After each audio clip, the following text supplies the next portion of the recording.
Week 6 recap for the New Orleans Saints. This is the TaeVi Network. If you're tuning in for the first time, we have post-game recaps every week after each Saints game. And the Saints lose another close one to the Cincinnati Bengals. This was another heartbreaker for the Saints. 30-26, they lose on really a game they should have had. I predicted the Saints would lose this game, I believe 34-24.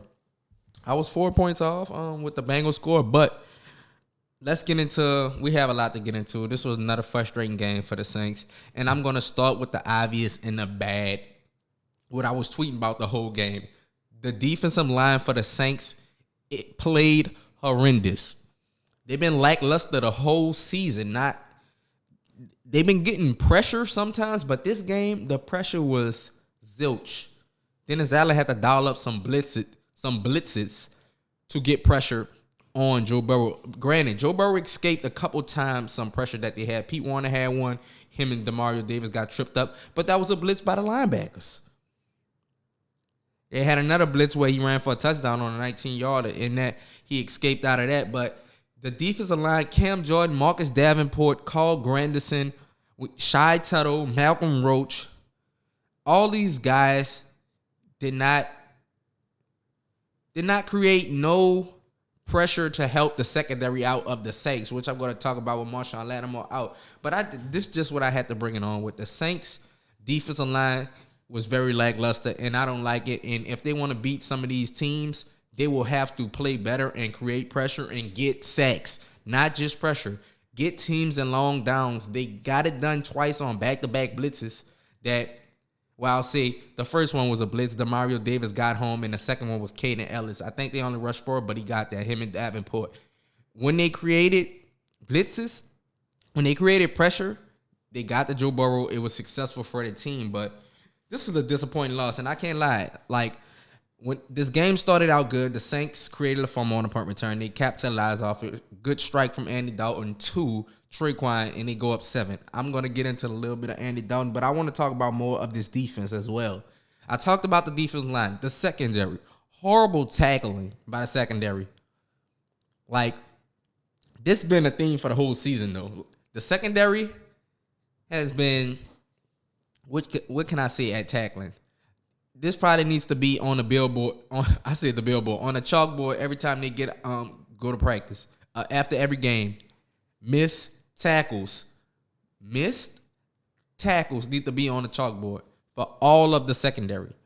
Now, granted, you have a couple missed tackles by some linebackers sometimes. Demario Davis, they whiff on a couple, but most of the times, D. Davis, Pete Warner, they are making tackles like they're making it 8 times out of 10 or 9 times out of 10. They're going to make the tackles. But these DBs, a costly one by Bradley Roby and another one by Tyrann Matthews, the follow, which I also want to get into him. But the secondary has to be better at tackles. I don't know, was this designed this game because Lattimore wasn't there, but the soft coverage they played the whole game, giving Joe Burrow 7-yarders, 8-yarders, all the underneath routes, drag routes, slant routes, crosses, things like that. They were playing so soft, they were easy. It's like, and when the defensive line isn't getting no pressure, that's target practice for Joe Burrow. That's pitch and catch. So I don't know if that was disguised because Marshawn Lattimore was out, and I guess they wanted to bracket Jamar Chase, but obviously that didn't work because Joe Burrow racked up, what is it? He racked up 300 yards, I believe, 275 they say he has. So let me make sure, check that for sure.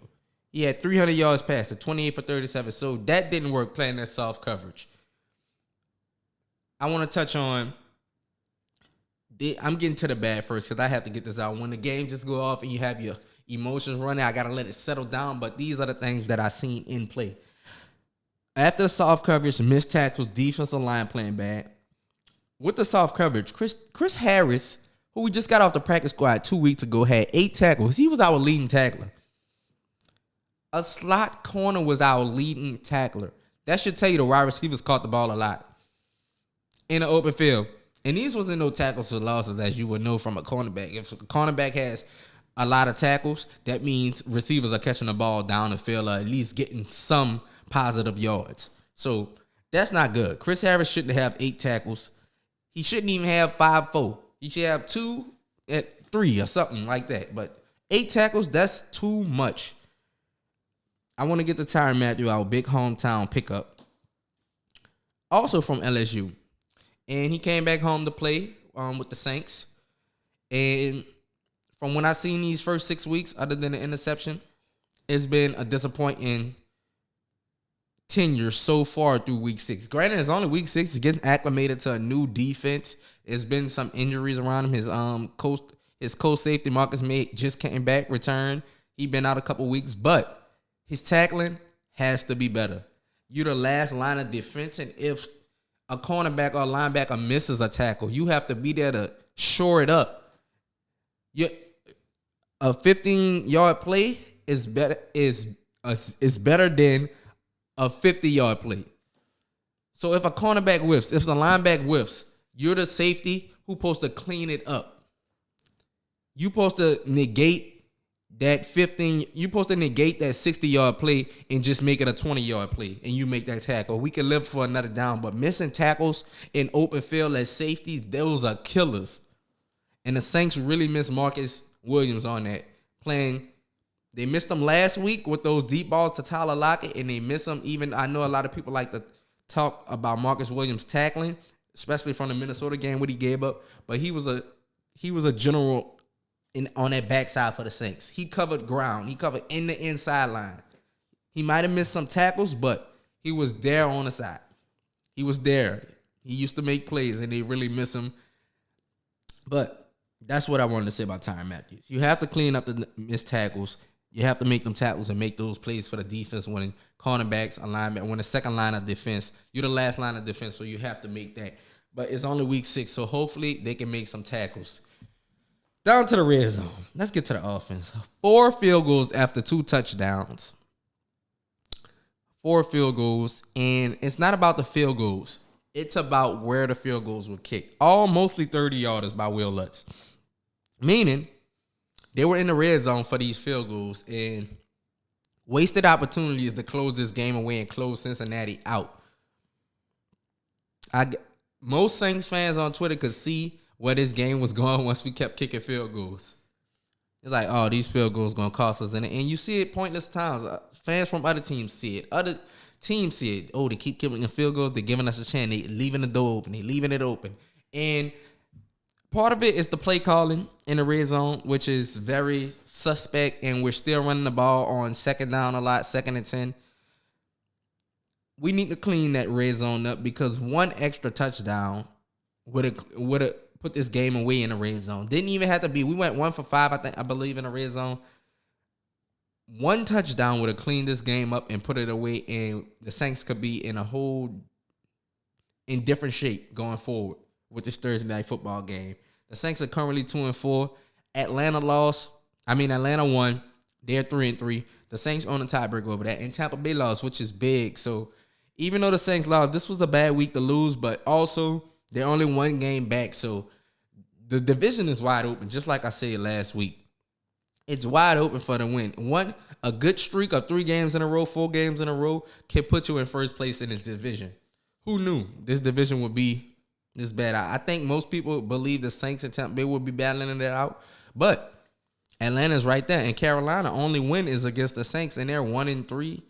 And if they win, the Saints are last in the division at 2-4. Another thing I want to get to is game on the line play calling. The Saints get the ball back up to 24-26 after the Bengals kick a field goal after 2 consecutive sacks by the Saints. They get the ball back 24-26, and the play calls are, it's 3 down, it's a 3 and out. Run by Kamara, 3-yard run. Another run, I think it was by Kamara again, which for another 3-yard runs back to back. Leaves it at a 3rd and 4. A pass by Andy Dalton that Trey Hendrickson gets his hand on, and it's an incomplete pass. Me looking at the screen, if we're going to run the ball, where is Taysom Hill? We've been running the ball great the whole game. Pete Carmichael just gets away. I don't know why we throwing the ball on 34. I guess he's thinking that we move the ball down the field playing it safe. Cool, you can play it safe. You want to move the ball, but if you're gonna run the ball the first 2 downs, give Taysom Hill a run at it, please. Like, if you're gonna run the ball, give Taysom Hill the ball to run. 3rd and 4, that is a perfect time to call a QB power for Taysom Hill. I would have loved that call because it would have still ran the clock, and it would have also been more likely that we got the first down rather than an incomplete pass. Stop the clock. Next play, Cincinnati gets the ball. Jabbar Chase, Bradley Roby missed the tackle. He goes for 60-yard touchdown. And we get the ball back, and we down to the last drive, which are we going to talk about now? The last drive. I know Andy Dalton's a backup. A lot of people love Andy Dalton. We're not going to talk about QB1 because I got to say this every week. Why do I see so many tweets about Jameis Winston when he hasn't played in what? This is his 3rd week? Why? Every time Andy Dalton does something, if he makes a play, a good play, a bad play, we don't need to mention Jameis about nothing. Jameis not playing. If Andy Dalton makes a good play, you don't need to say, oh, see, that's why he need to be QB1. If Andy Dalton makes a bad play, you don't need to be there, oh, Jameis would have made that play. We don't need to hear that. If you root for the Saints, just root for the Saints, period. Now, I'm a believer that, of course, I believe Jameis Winston is a better quarterback than Andy Dalton because he has more, but I'm not going to even say potential. He has big play ability that Andy Dalton doesn't have. As you've seen in the last drive, we need to drive the ball down the field. Andy Dalton is dinking and dunking, which that's not all on him because the defense is going to give you the underneath routes, but you have to push the ball down the field a little bit. Rather, it don't have to be a 30, 40, 50, 60-yard bomb like he went for on 4th down. It could be a 15-yarder. It could be a 12-yarder. Just push the 3-yarders, 5-yarders, dink and dunks. That's not going to win us the game when we down 4. If we was getting a field goal, if we was trying to get in the field goal range, that'll work. But trying to get a touchdown, that's just killing the clock, and we already fighting against the clock. We don't need to be dinking and dunking the whole way down the field unless we have a lot of opportunity for yards after the catch, which we didn't. And that put us in a bad position because even though Kamara dropped one, which made it, I think it was kind of behind him, made it 2nd and 10. Then Callaway dropped one across the middle, I believe. And it made it 3rd and 10, and then a sack came. Then it put us in 4th and 17, which he had to throw it up to Callaway. And what do you know? Eli Apple made a play on the ball, didn't hit it, tripped up Callaway, but it ended like that. But the Saints, I've been preaching this the whole year. I don't like the coaching. I don't like the play calling. I really don't. Pete Carmichael play calling is very suspect, and he needs to improve on this. Maybe they got a quick turnaround with Arizona, and DeAndre Hopkins is coming back. I don't know if Marshawn Lattimore is going to play, but they're going to be in for a long day. They got he's fresh. DeAndre Hopkins is fresh. Been missed 6 weeks, so he's going to come back with a vengeance, and he's going to be looking for a big game. So the secondary need to tie their shoes and clamp up.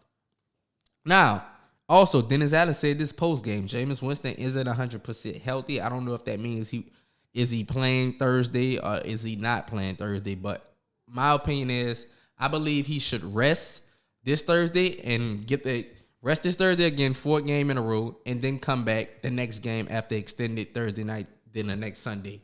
So I think that should how it be. I think that's how it should go. Let him rest his game. If he wasn't ready to go Sunday, what will another 4 days do? Now, granted, he was an emergency backup, so he could have went, I believe. He still would have probably been a little get me, but I think just give him another game. If the Saints go 2-5, it's going to be even more tougher to get out of this hole. But hopefully Tampa Bay or Atlanta loses next Sunday, and the Saints only will be 1 game out of the position, even though they lost the tiebreaker to Tampa Bay right now. I want to get to a couple more things that I wrote down. The positive, I talked about a lot of negative. The positive, the Saints cut down on penalties. They had 4 penalties. Let me make sure. The Saints had 4 penalties for 34 yards. And thankfully, they had, 3 penalties on one drive or 2 penalties on one drive? They had a false start. They had a delay of game and a holding. They had 3 penalties on one drive. And that was the first drive out of the 3rd quarter, I believe. So they cleaned up the penalties for the most part. They didn't have any penalties that cost them the game. And one more thing, they cleaned up the turnovers. They cleaned up the turnovers and the penalties, and look where it put them at in the game. It put them in a good position to win this game. Now, play calling was a bad thing. Play calling was a bad thing in this game, was questionable thing in this game, because it could have been better play calling. And converting in the red zone was a big deal, so they have to be able to do that. If they're going to get in the red zone with the run game, big plays, they have to convert with touchdowns. 4 field goals is not going to do it. It's not going to do it. Now, my player of the game, something I'm acclimating to the post-game recaps are, my player of the game is, should I do offense and defense, or should I just do defense? Matter of fact, nobody on defense ain't getting it. My player, defense though, nobody on that deserves nothing, but my player of the game is, oh Lord, I'm sorry. My player of the game again is Alvin Kamara. But Alvin Kamara, solid game again, 99 yards, 19 carries, 0 touchdowns this game. But the way he has gravity on the field that he pulls linebackers to him in coverage, and the way he runs, a lot of times I don't like how he runs. He always goes out of bounds. He takes too long to come out of the backfield. I think he's more better when he comes out the backfield like a cannon and really runs the ball, besides waiting and looking, and a 5-yard gain can turn into 1 yard, 2 yards with Alvin Kamara, because he's so just looking when he gets the ball besides just coming out. But Alvin Kamara pretty solid the last 2 weeks. He had 193 scrimmage yards last week, and he had 99 yards running. Let me see if he had any receiving. He had 25 yards receiving, so he had 124 yards scrimmage yards. That is my play of the game. Nobody on defense gets no shout out from me this game. They don't deserve it. So that's just how we got on the defensive end. The defensive line stunk it up. Cam Jordan, Marcus Davenport, Carl Granderson, Malcolm Roach, Shy Tuttle. We got y'all on milk cartons, because we looking for y'all right now. We got APBs out for y'all. We got the Amber Alerts on my phone where it go, we looking for y'all. Next week, Kyler Murray. Joe Burrow escaped a couple sacks. Kyler Murray will have some design run plays, and his escapability is better than Joe Burrow, so please get ready. Hopefully Marshawn can get back. Hopefully Michael Thomas, Chris Olave, and Jarvis Landry could get back. And one of the diamond in the rough that I seen from this game as well was Rashid Shaheed. Great jet sweep. I've been calling for them to have this play for Deontay Hardy the whole season. Granted, they did it with Deontay Hardy is hurt, and Rashid Shaheed took advantage of the opportunity with the jet sweep, and he got it done.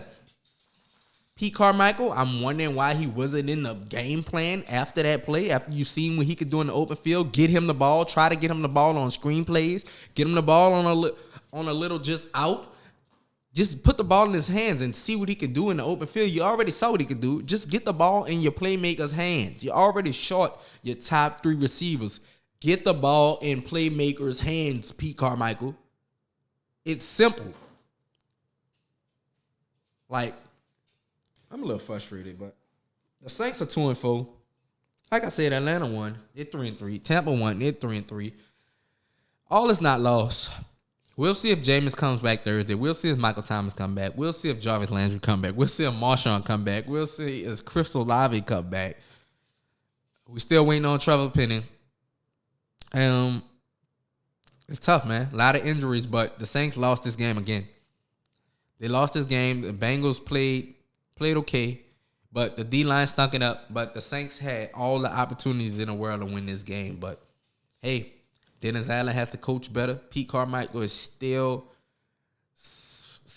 making questionable play calling throughout the whole game. Mainly the second half of this game, but they have to be better. They still can win this division, but this is the TaeVi Network. Like I said, each week we have post-game recaps on right after the game. So tune in and come to our Instagram, the TaeVi Network, TaeVi at TaeVisuals. If you want to look at score predictions pregame, come drop your score predictions down there. But TaeVisual Network, and we out. See y'all next week in Arizona.